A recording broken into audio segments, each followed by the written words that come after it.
Bismillahirrahmanirrahim. Assalamualaikum warahmatullahi wabarakatuh. Innal hamdalillah nahmaduhu wa nasta'inuhu wa nastaghfiruh wa na'udzu billahi min shururi anfusina wa min sayyiati a'malina. May yahdihillahu fala mudhillalah wa may yudlil fala hadiyalah. Asyhadu an la ilaha illallah wahdahu la syarikalah wa asyhadu anna Muhammadan abduhu wa rasuluhu la nabiyya ba'dah. Allahumma sholli wa sallim ala sayyidina Muhammadin wa ala alihi wa sahbihi ajmain. Amma ba'du. Seluruh siswa yang dirahmati Allah Subhanahu wa taala. Pertama-tama dan yang paling utama, marilah kita panjatkan puji serta rasa syukur kita kehadirat Allah Subhanahu wa taala sehingga sampai hari ini kita masih diberikan berbagai macam nikmat, nikmat iman, nikmat Islam, sehat walafiat dengan nikmat-nikmat lainnya, sehingga masih bisa merasakan nikmat hidup, dan mudah-mudahan kita selalu menjadi hamba-hamba yang bersyukur. La in syakartum la azidannakum wa la in kafartum inna azabi lasyadid. Jika nikmat yang telah diberikan Allah Subhanahu wa taala kita bersyukur, insyaallah nikmat itu akan ditambah, dan apabila kita kufur maka azab Allah yang sangat pedih. Salawat serta salam semoga terlimpah curahkan kepada kedua hasanah kita, suri tauladan kita, Nabi Muhammad sallallahu alaihi wasallam, pada keluarganya, sahabatnya, hingga kepada kita pengikutnya. Anak-anakku, seluruh siswa-siswi yang dimuliakan Allah Subhanahu wa taala. Alhamdulillah, akhirnya kita sampai kepada bulan suci Ramadan, bulan yang penuh berkah, bulan yang penuh rahmat, dan bulan yang penuh ampunan, sehingga kita bisa melaksanakan ibadah-ibadah di bulan suci Ramadan. Kami menghimbau untuk kita selalu senantiasa untuk meningkatkan ibadah kita di bulan suci ini. Dan salah satu ibadah yang paling diperintahkan oleh Allah Subhanahu wa taala di bulan suci Ramadan ini dan wajib kita laksanakan adalah puasa atau saum, sebagaimana tertulis dalam Al-Quran surat Al-Baqarah ayat 183. A'udzubillahi minasyaitonirrajim. Bismillahirrahmanirrahim. Ya ayyuhallazina amanu kutiba alaikumusiyam kama kutiba alal ladzina min qablikum la'allakum tattaqun. Hai orang-orang yang beriman, diwajibkan atas kamu puasa sebagaimana telah diwajibkan atas orang-orang sebelum kamu agar kamu bertakwa. Di ayat ini ada 3 kata kunci yang harus kita perhatikan dalam beberapa tafsir ataupun terjemah. Kata kunci yang pertama adalah ya ayyuhallazina amanu, hai orang-orang yang beriman. Disuruhkan kepada orang yang beriman. Jadi hanya orang yang beriman yang memang bisa melaksanakan perintah ini. Itu kata kunci yang pertama. Manakala keimanan dalam diri kita itu masih sangat tipis, masih lemah, itu mungkin berat kita melaksanakan ibadah puasa. Oleh karena itu, hanya orang-orang yang berimanlah yang diseru oleh Allah Subhanahu wa taala. Kata kunci yang kedua adalah saum atau puasa. Jadi puasa adalah kata kunci atau kewajiban yang harus kita laksanakan betul-betul dalam ayat ini. Suatu proses yang mana kalau saja proses ini kita laksanakan, kita jalankan dengan sebaik-baiknya, insya Allah yang menjadi tujuan dalam ayat ini insya Allah akan kita bisa laksanakan dan insya Allah akan tercapai. Dan kata kunci yang ketiga adalah la'allakum tattaqun, agar kalian menjadi orang-orang yang bertakwa. Jika seseorang yang beriman melaksanakan puasa dengan sebenar-benarnya, insya Allah derajat takwa akan kita raih. Anak-anak sekalian yang kami banggakan, pada kesempatan kali ini kami juga mengutip apa yang dituliskan oleh Imam Al-Ghazali dalam sebuah bukunya, yaitu beberapa hikmah yang harus kita ambil dalam puasa ini. Sebagaimana di Al-Quran di surat 183 surat Al-Baqarah dan ayat-ayat berikutnya, di sini pula diturunkannya Al-Quran, sebuah petunjuk hudan kepada kita semua, yang insya Allah kalau kita laksanakan petunjuk ini dengan sebenar-benarnya, insya Allah kita tidak akan tersesat baik dunia maupun akhirat.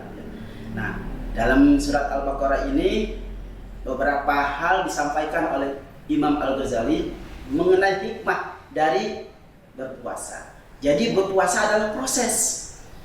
Adapun tujuannya adalah takwa. Dan hikmah yang bisa kita ambil dalam kehidupan sehari-hari adalah yang pertama, puasa membentuk manusia yang berakhlakul karimah. Puasa membentuk manusia yang berakhlakul karimah. Karena manusia berakhlak mulia atau akhlakul karimah adalah manusia yang paling menjadi idaman atau tujuan. Sebagaimana Rasulullah SAW diutus. Rasulullah adalah manusia yang paling agung, manusia yang paling mulia, manusia yang paling mulia akhlaknya. Dan oleh karena itu kita harus bisa mencontoh Rasulullah SAW. Dengan cara apa? Salah satunya adalah cara kita berpuasa. Ya, itu salah satu hikmah kenapa kita harus berpuasa. Proses puasa adalah proses yang tidak mudah. Tidak mudah. Proses puasa atau ibadah puasa adalah ibadah antara manusia dengan Robnya, manusia dengan Tuhannya, bukan dengan yang lain. Walaupun dalam proses sehari-hari ada hubungan sosial yang diperbaiki saat kita berpuasa. Ada kita merasakan bagaimana fakir miskin itu kelaparan. Kita merasakan bagaimana mereka lapar, padahal kita punya makanan. Kita dibatasi waktu untuk merasakan kelaparannya orang fakir miskin, maka jiwa sosial kita akan tumbuh. Dengan tumbuhnya jiwa sosial, insya Allah kita akan menjadi manusia-manusia yang mulia. Itu hikmah yang pertama. Yang kedua, puasa bisa menumbuhkan sifat pemurah dan penyayang. Dengan kita berpuasa, kita merasakan bagaimana orang miskin itu kelaparan, bagaimana mereka tidak bisa makan, kita pun merasakan, oh kita harus berbagi. Oleh karena itu disunahkan dalam berpuasa kita harus banyak-banyak bersedekah dan berinfak. Dan salah satunya adalah kita memberikan takjil, berbuka puasa kepada orang-orang yang berpuasa. Apa fadilahnya? Apa keutamanya? Orang yang memberikan, siapa saja yang berpuasa memberikan makan untuk berbuka puasa, maka dia akan mendapatkan pahala orang tersebut tanpa mengurangi pahala orang tersebut. Ya. Saya ulangi, orang yang memberikan makanan bagi yang berpuasa maka akan mendapatkan pahala sebesar pahala orang yang diberikan makannya tanpa mengurangi. Itu salah satunya. Kita akan menjadi orang yang penyayang dan pemurah. Itu hikmah yang kedua. Yang ketiga, hikmah puasa adalah membentuk sifat disiplin dan taat aturan. Nah, kita dilatih dalam berpuasa sikap disiplin kita, yang mungkin bisa jadi kita sebagai siswa masih banyak harus berproses untuk disiplin kita bagus. Ya, nah di puasa ini kita dilatih.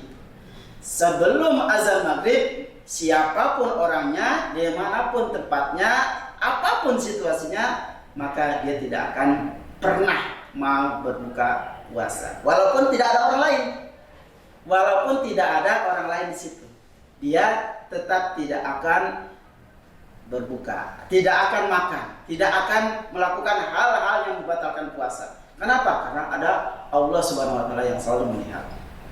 Nah, kita akan disiplin. Baik disiplin untuk berbuka puasa maupun disiplin saat kita menahan lapar dan haus, dan disiplin saat kita sahur. Tiba waktunya imsak, tiba waktunya subuh, maka kita harus langsung menahan, sudah stop kita makannya. Ya, nah itu.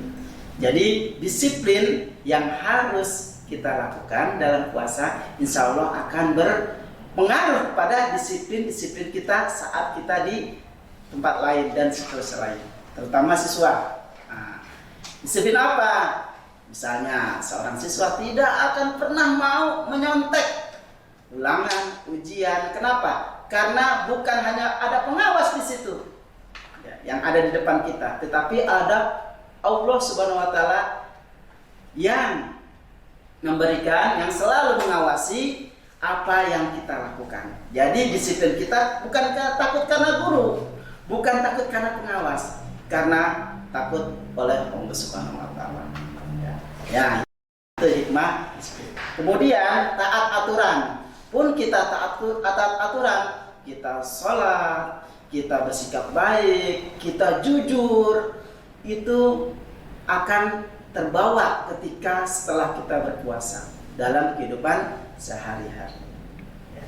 Itu hikmah yang ketiga. Yang keempat, puasa membawa sifat suka menolong, saling menghormati. Jadi kita dianjurkan untuk bisa menolong. Menolong siapa? Menolong orang yang membutuhkan. Yang biasanya barangkali di luar dari Ramadan ada orang membutuhkan sesuatu, kita cuek. Nah, saat puasa Ramadan, nah, kita dianjurkan untuk banyak-banyak bersedekah, banyak-banyak berinfak. Pahalanya sungguh luar biasa. Yang sunnah dibalas wajib, yang wajib dibalas 10 kali. Maka kadang-kadang ada sebagian kita yang menunda sedekahnya tunggu bulan Ramadan. Walaupun itu tergantung situasi, tetapi karena keutamaan Ramadan itu yang luar biasa, maka orang menunggu kapan Ramadan. Jadi dengan puasa, dengan ibadah-ibadah Ramadan, insya Allah kita akan tumbuh sifat suka menolong, saling menghormati antara orang yang berpuasa dan tidak berpuasa. Yang tidak berpuasa menghormati temannya, tetangganya, saudaranya, keluarganya yang berpuasa. Dengan cara apa? Ya, tidak menampilkan makan dan minum di depan orang yang sedang berpuasa. Ya. Tidak menampilkan atau mengejek atau bahkan meledek-ledek orang yang sedang berpuasa. Kita hormati orang yang sedang berpuasa. Kalaupun kita sedang, mungkin bisa jadi yang putri lagi ada halangan bulanan dan lain sebagainya, itu kita bisa menghormati orang yang berpuasa. Dan hikmah yang kelima adalah puasa menjaga kesehatan jasmani dan rohani. Puasa adalah ibadah fisik karena kita menahan lapar dari subuh sampai maghrib. Dari subuh, sekarang subuh kira-kira jam waktu Indonesia Barat, khususnya DKI Jakarta dan sekitarnya, kira-kira jam 4 lewat 35, 36 sampai maghrib jam 17 lewat 54 atau 56. Itu kira-kira berapa jam itu? Hampir 13 sampai 14 jam. Itu kita menahan lapar, menahan haus. Dan itu butuh fisik yang kuat. Walaupun akhirnya hikmah dari puasa, dari kita menahan lapar dan haus, kita akan menjadi sehat. Puasalah kalian, insya Allah kalian akan menjadi sehat. Karena kalau kita puasa, otomatis tubuh kita ada istirahatnya. Tubuh kita ada istirahatnya. Dengan tubuh kita istirahat, insya Allah sel-sel yang rusak akan tumbuh kembali. Jadi dengan berpuasa insya Allah sehat dan banyak bermanfaat. Itu mungkin yang bisa kami sampaikan, hikmah berpuasa di bulan Ramadan. Ya, mudah-mudahan setelah Ramadan ini kita bisa melanjutkan puasa-puasa kita sehingga kita mendapatkan derajat takwa yang menjadi tujuan di surat Al-Baqarah ayat 183. La'allakum tattaqun. Demikian yang bisa kami sampaikan, lebih kurangnya mohon maaf, yang benar dari Allah Subhanahu wa taala, yang salah dari saya pribadi. Billahi taufiq wal hidayah. Assalamualaikum warahmatullahi wabarakatuh.